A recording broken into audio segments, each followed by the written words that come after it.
In this video, we will discuss tone. The importance of tone in writing. We'll define it, and then we'll discuss the tone of two very short poems. For a Lamb by Richard Eberhardt, and Apparently with No Surprise by Emily Dickinson. And then we'll go over some of the common errors that we need to watch out for when trying to identify the tone in a piece of writing. Tone is super important to consider when we're trying to figure out what something means. Things can have very different meanings depending on the tone in which it is delivered. Consider this phrase. "Oh, you're so smart." When said with a warm, approving tone, it's a sincere compliment, praising someone's intelligence. "Oh, you're so smart." If said with a sarcastic or mocking tone, it should be interpreted as an insincere comment, implying that the person might not be smart at all. "Oh, you're so smart." If said in a tone tinged with envy, it could convey a sense of jealousy or resentment toward a person's intelligence. "Oh, you're so smart." When spoken in a condescending tone, it will come across as dismissive and belittling, suggesting that a person's intelligence is being underestimated. The actual words actually carry some meaning, but so much of the meaning is communicated through the tone in which it is delivered. That was fun. Let's try another phrase. This phrase could be said in a curious tone, a critical tone, a playful tone, or a surprise tone. Try them out. Again, the words are exactly the same, but the tone communicates very different meanings. One more time, this phrase. See if you can't name the tone when I say, "I guess we'll see." "I guess we'll see." Or, "I guess we'll see." Or, "I guess we'll see."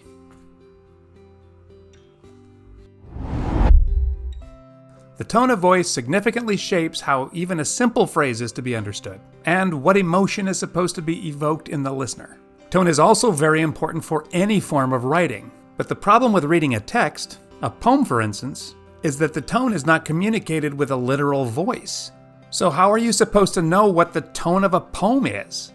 Tone can be achieved through a combination of all sorts of things, including diction, imagery, figurative language, symbolism, rhythm and meter, sentence structure, repetition, sound devices, narrative perspectives, enjambment and line breaks, the title, and even the form the poem takes. For instance, if you're reading a sonnet, there is a good chance that the tone will be serious, and if the poem is in the form of a limerick, the tone will probably be funny. So let's define tone. The tone of a poem is the author's attitude toward the subject. Well, usually toward the subject. It can be the attitude toward the audience, or the speaker, or even toward him or herself. But usually it's the subject. Let's look at two poems that deal with the same subject. They both deal with death in the natural world, but the tone of each is very different from the other. The author's attitudes toward death are very different. This is For a Lamb by Richard Eberhardt. I'm going to try to read it without too much tone so that we can figure that out just by using the text. "I saw on the slant hill a putrid lamb, propped with daisies. The sleep looked deep. The face was nudged in the green pillow, but the guts were out for the crows to eat. Where is the lamb whose tender plaint said all for the mute breezes? Say he's in the wind somewhere, say there's a lamb in the daisies." So, the title. It kind of sounds like it's going to be one of those poems that Grandma has cross-stitched to hang up in the baby's room. Lambs are a traditional symbol of innocence. So are daisies, by the way. So these are nice things. So what's the deal with putrid? And the guts and crows? These are not nice things. This stanza is holding these two things in tension. It's a fact that all living things die, even those cute little symbols of innocence, lambs. And these crows, which are traditional symbols of death and darkness, are just doing what crows do naturally, even though it's kind of disgusting. These things are natural, and because they're natural, well, in a sense, they're okay. The first stanza has this metaphor. The sleep looked deep. The lamb is dead, but death is softened by referring to it as a deep sleep, and the grass being a green pillow. Again, this makes death not seem like such a horrible thing. So this stanza brings together the innocence and the natural processes of nature, which include the death of all things. The second stanza gets a little more philosophical. The lamb is dead, and the body that remains isn't really the lamb. Something is missing. For one thing, the tender plaint, the sound that lambs make. This lamb was able to say what the breezes could not. So there's a sense of loss here, But this loss is again softened, because the lamb isn't completely gone. He's in the wind somewhere, and in the daisies. The wind in this context is a symbol of spirit, and the lamb is with or in the wind. As far as the lamb being in the daisies, the meaning goes beyond the idea that the lamb is currently resting amongst the daisies, but is in them, as the body decomposes and feeds the daisies through natural processes. Being in the wind and in the flowers directs us to consider the lamb being reintegrated into nature. So what's the tone of this poem? Well, we need to capture the idea that there's a loss associated with the death of the lamb. So the author's attitude is sadness over that loss. But sad doesn't really capture the whole tone. There's something comforting about the way nature works. So death as part of nature is okay. So the tone? Sad acceptance. Now let's look at another poem, Apparently with No Surprise by Emily Dickinson. Again, I will try to read this tonelessly. Apparently with no surprise to any happy flower, the frost beheads it at its play in accidental power. The blonde assassin passes on, the sun proceeds unmoved, to measure off another day for an approving God. So what's the tone of this poem? Well, let's start with the word apparently. The word means that something appears to be true based on what is known. So what is the speaker talking about? What's not surprising? We have a happy flower. And what is the happy flower doing? It's playing. So what's happy and plays? A child, right?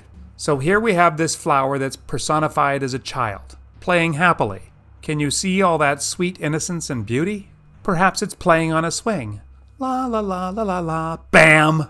The child is beheaded. That's one of the most horrible ways to die in a playground.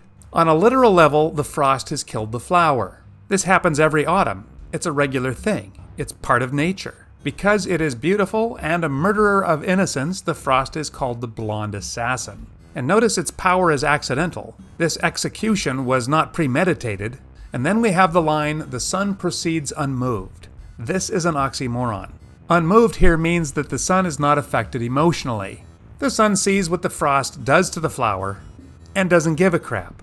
It just carries on, doing what it does. It measures off another day. And it does this for a God who apparently, remember the first line, is okay with all this. So in For a Lamb, death was seen as natural, so it was okay. In this poem, death is part of the created order as well. But the author's attitude toward it is entirely different. What is the author's attitude toward this reality? If we put all this together, a happy, innocent creature is carelessly executed, and God apparently is good with that. Even as I'm trying to explain what this poem means, it's hard for me to keep the speaker's anger out of my voice. Can you hear the anger? Let me read it to you again with some tone. Apparently with no surprise to any happy flower, the frost beheads it at its play in accidental power. The blonde assassin passes on, the sun proceeds unmoved to measure off another day for an approving God.